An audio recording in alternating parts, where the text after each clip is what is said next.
Bendiciones a todos, sean bienvenidos a su programa Semillas de Fe. Reciban un cordial saludo de parte del Ministerio Jesús Rey de Reyes.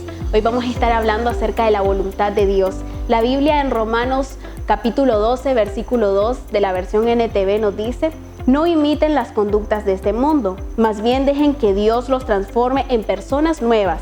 Al cambiarles la manera de pensar, entonces aprenderán a conocer la voluntad de Dios, que para ustedes es buena, es agradable y es perfecta. Vemos cómo Dios nos recalca que siempre para nuestras vidas sus planes son de bien y no son de mal. En algunas ocasiones nos hemos preguntado por qué Dios sana a algunas personas y por qué a otras no. ¿Por qué a veces sí y por qué a veces no? ¿Y qué hacemos cuando Él hace las cosas a su manera? En muchas ocasiones no vamos a poder tener una explicación para las cosas que suceden en este mundo. Pero hoy nos encontramos a veces con personas que se encuentran frustradas, que se encuentran enojadas con Dios porque tal vez su oración no fue respondida. Pero Dios nos recalca que aunque no lo podamos comprender, su voluntad para nuestras vidas es agradable y es perfecta. En Daniel 3, versículo 16 al 30, podemos ver la historia de estos tres hombres que estaban conscientes del poder que tenía Dios y que confiaban plenamente en sus planes. Pero también sabían que si Dios quería que terminara su vida de esa manera, ellos lo iban a aceptar con fe y con orgullo. Y así debemos de ser nosotros en la vida. Nuestra fe en Dios no debe estar condicionada a lo que Él permite o no en nuestra vida. No debe estar condicionada a las situaciones que vivimos o los regalos que podamos recibir de parte de Él como Padre. Debemos aceptar en muchas ocasiones que Dios hará las cosas a su manera y no a la de nosotros. Y esto no significa que Dios sea malo. Esto no significa que Dios no escuchó tu oración. Pero es uno de los atributos de Dios, su soberanía, y Él sabe qué es lo que más te conviene. En 2 de Corintios capítulo 12, versículo 8 al 10, podemos observar la historia de Pablo cuando oraba y oraba para que se le fuera quitado aquel aguijón. Y los teólogos dicen que ese aguijón representaba una enfermedad que estaba atormentando a Pablo. Y Dios simplemente le respondía, porque dice que Pablo oró 3 veces continuamente y Dios le dijo: bástate de mi gracia, bástate de mi gracia.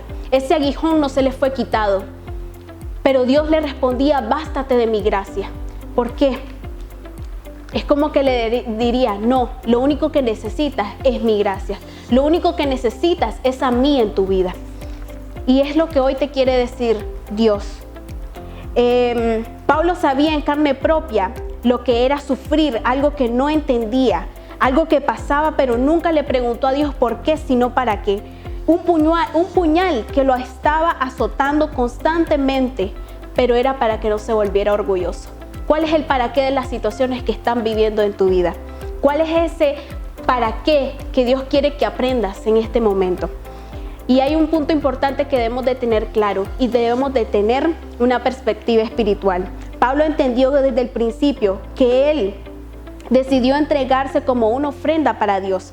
El que tiene una perspectiva espiritual no tiene como prioridad a sí mismo, sino que tiene como prioridad a Cristo. El problema está en que nos hemos enfocado en las cosas terrenales y no en las espirituales, y no en lo eterno. No, nuestra fe y compromiso con Dios no debe estar condicionado a nada, porque si te apartas o te ofendes porque Dios no cumplió lo que tú querías, entonces no era fe, era conveniencia. Entonces hoy te pregunto: ¿por qué sigues a Dios? ¿Por qué? ¿Amas a Dios? ¿Conoces a Dios?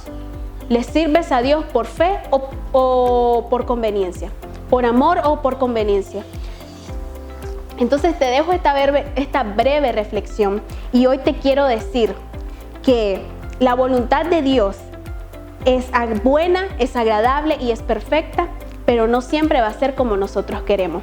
Pero esto sí, recuerda, la voluntad de Dios nunca te va a llevar donde su gracia no te alcance. Dios te bendiga.